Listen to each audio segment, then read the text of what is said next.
नमस्कार, मैं महेश चंद्र। आज हम अध्ययन करने वाले हैं रघुवंश महाकाव्य द्वितीय सर्ग श्लोक नंबर 11 और 12। आइए देखते हैं श्लोक नंबर 11। आपको इसका संदर्भ पहले से ही ज्ञात है, इसका प्रसंग आपको आना है, इसकी व्याख्या आपको आनी है। आइए देखते हैं। धनुभृतोऽपि यस्सी दयार्द भावम् आख्यातम् अंतकरणे विसंकय विलोकयन्त्यो वपु आपुरक्षणां प्रकाम विस्तार फलम हरिण्यः। इसका भाव देखते हैं। धनुभृतो अपि यस्सी, धनु का मतलब है धनुष धारण किए हुए भी। धनुभृतो अपि यस्सी, धनुष धारण किए हुए, अपि मने भी। कौन है धनुष धारण किए हुए? राजा दिलीप हैं। जैसा कि आपने पूर्व के श्लोकों में देखा होगा, अध्ययन कर लिया होगा, तो धनुष धारण किए हुए राजा दिलीप हैं। धनुष धारण किए हुए भी वह विसंकय मने शंकाओं से रहित है, टेंशन फ्री हैं, शंकाओं से रहित है, किसी प्रकार की उनको शंका नहीं है। किनको? राजा दिलीप को। दो शब्द आपको आ गए होंगे, धनुभृतो अपि यस्सी विसंकय, धनुष धारण किए हुए भी वह शंकाओं से रहित हैं। अगला देखिएगा, दयार्द भावम आख्यातम अंतकरण है। अंतःकरण अंदर से, अंतःकरण से दया के दया वाले हैं, दया से आर्द्र भाव वाले हैं। अंतःकरण से दयावान हैं, दया से आर्द्र भाव वाले हैं। पहली पंक्ति समझ में आ गई होगी। राजा दिलीप जो हैं धनुष धारण किए हुए हैं, फिर भी वह शंकाओं से रहित हैं। राजा दिलीप अंतःकरण से दयावान हैं, दया से आर्द्र भाव वाले हैं, अर्थात दयावान हैं। ऐसे राजा दिलीप को विलोकयन्तो मने देखते हुए, ऐसे राजा दिलीप को विलोकयन्तो मने देखते हुए। कौन देख रहे हैं ऐसे राजा दिलीप को? हरिण्य हो, हरिण, हिरन देख रहे हैं। जंगल में हिरन जो हैं वह ऐसे राजा दिलीप को देख रहे हैं। और ऐसे राजा दिलीप को देखते हुए, विलोकयन्तो का मतलब है यहाँ पर देखते हुए, हरिणियों ने, हिरनों ने अपने अक्षणा मने आँखों का, प्रकाम विस्तार फलम, विस्तार का मतलब बड़े होने का, फल, विस्तार का मतलब क्या होता है? विस्तार हो गया, बड़े, फल प्राप्त किया। ऐसे राजा दिलीप को देखते हुए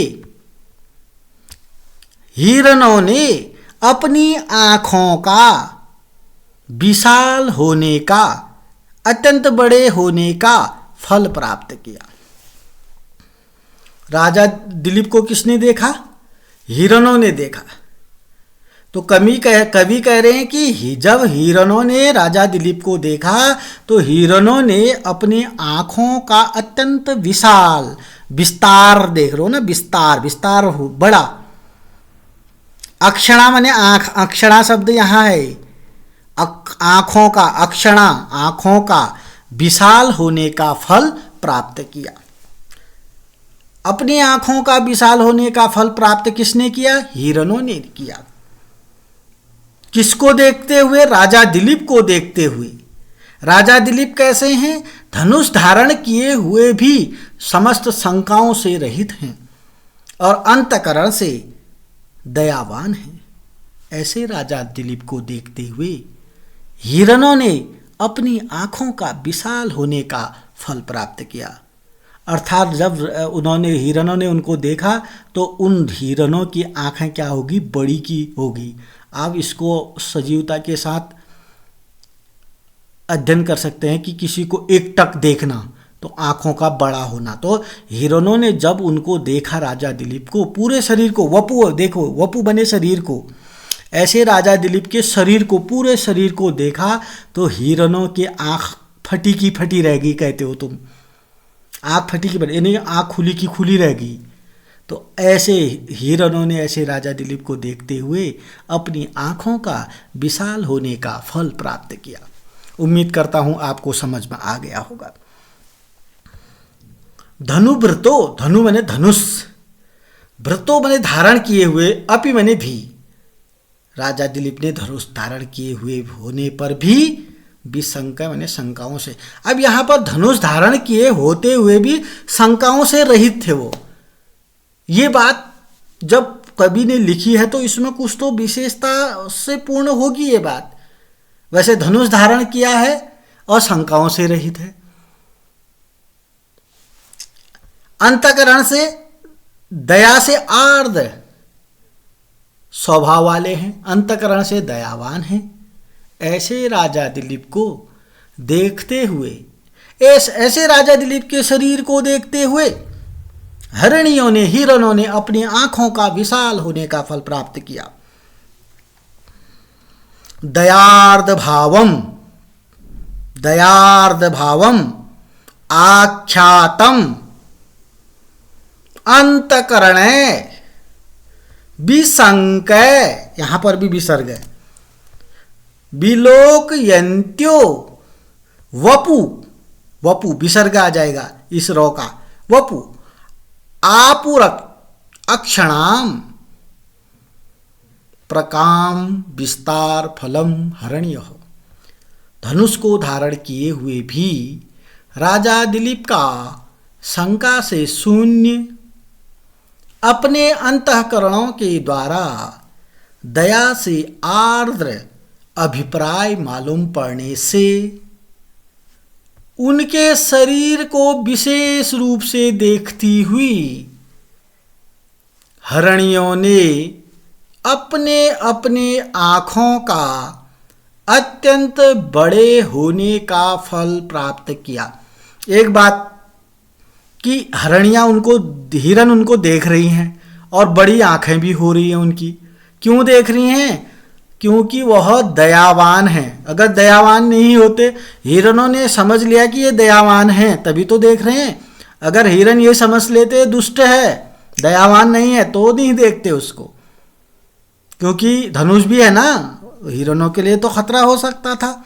लेकिन पहले हिरन ये समझ गए कि ये तो दयावान है, समझ गए, इसलिए उसके शरीर को देख रहे हैं। शरीर को देखते देखते अपनी आँखों का विशाल होने का फल प्राप्त कर रहे हैं। चलिए, अगर आपको थोड़ा भी, वैसे उम्मीद करता हूँ आपको अच्छी तरीके से समझ में आ गया होगा, नहीं आया तो आप यहाँ पर हिंदी में जो लिखा है इसको भी पढ़ लीजिएगा। संस्कृत पढ़ना आना चाहिए, प्रत्येक शब्द का मीनिंग आना चाहिए, अर्थ आना चाहिए, तब जा कर के आप उसके भाव को और अच्छे से समझ सकते हैं। संदर्भ क्या बनेगा? प्रस्तुत श्लोक रघुवंश महाकाव्य के 2 सर्ग से अवतरित है, जिसके रचयिता महाकवि कालिदास जी हैं। प्रसंग, राजा दिलीप को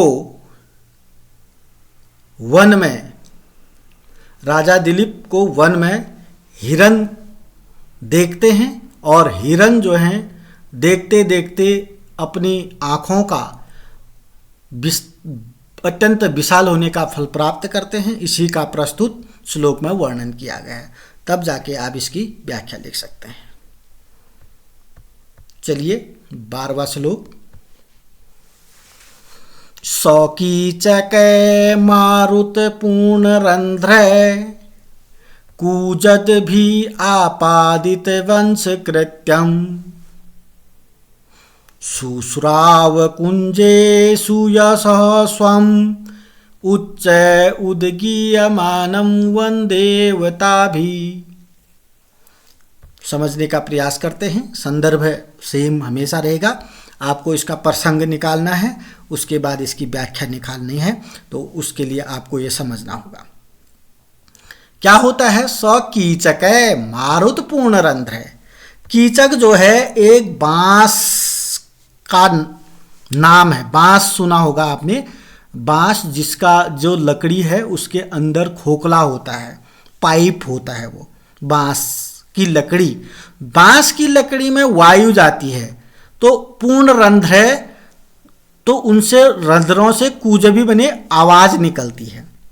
तो वहाँ जंगल है, वहाँ कीचक नामक बांस है, उस बांस के रंध्रों में मारुत माने वायु जाती है तो वह कूजबी माने मुरली की तरह बजने लग जाती है। पुनः देखिएगा, कीचक क्या है?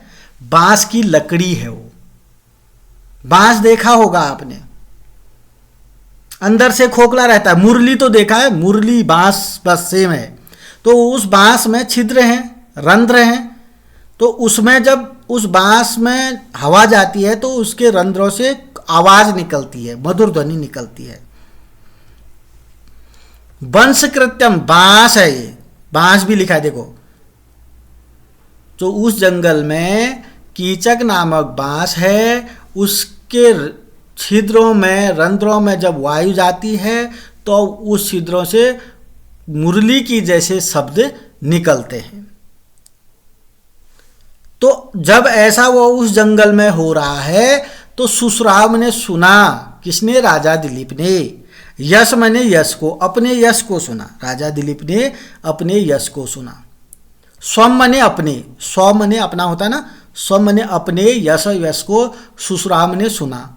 किसने सुना अपने यश को? राजा दिलीप ने।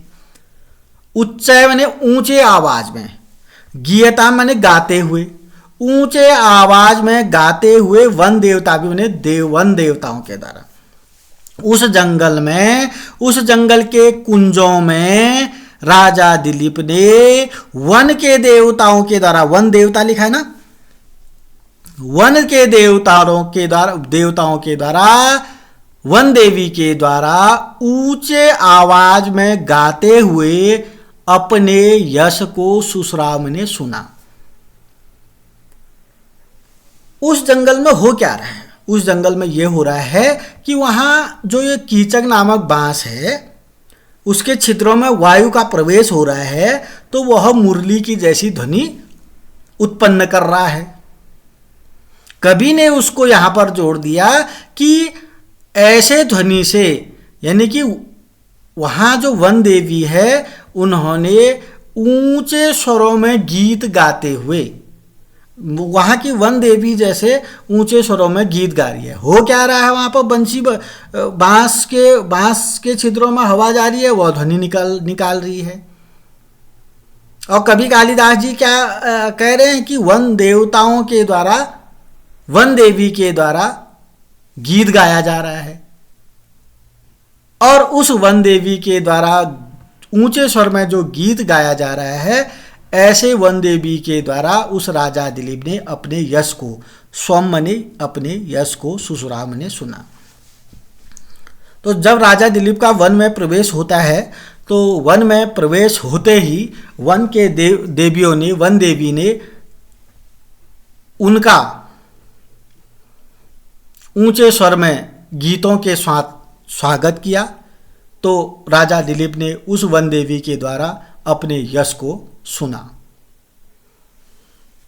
उम्मीद करता हूं आ गया होगा, नहीं आया तो ये यहां पर लिखा गया है, आराम से इसको पढ़ सकते हैं। सह कीचकै मारुत पूर्ण रंध्र कूजद भी आपादित वंश कृत्यम।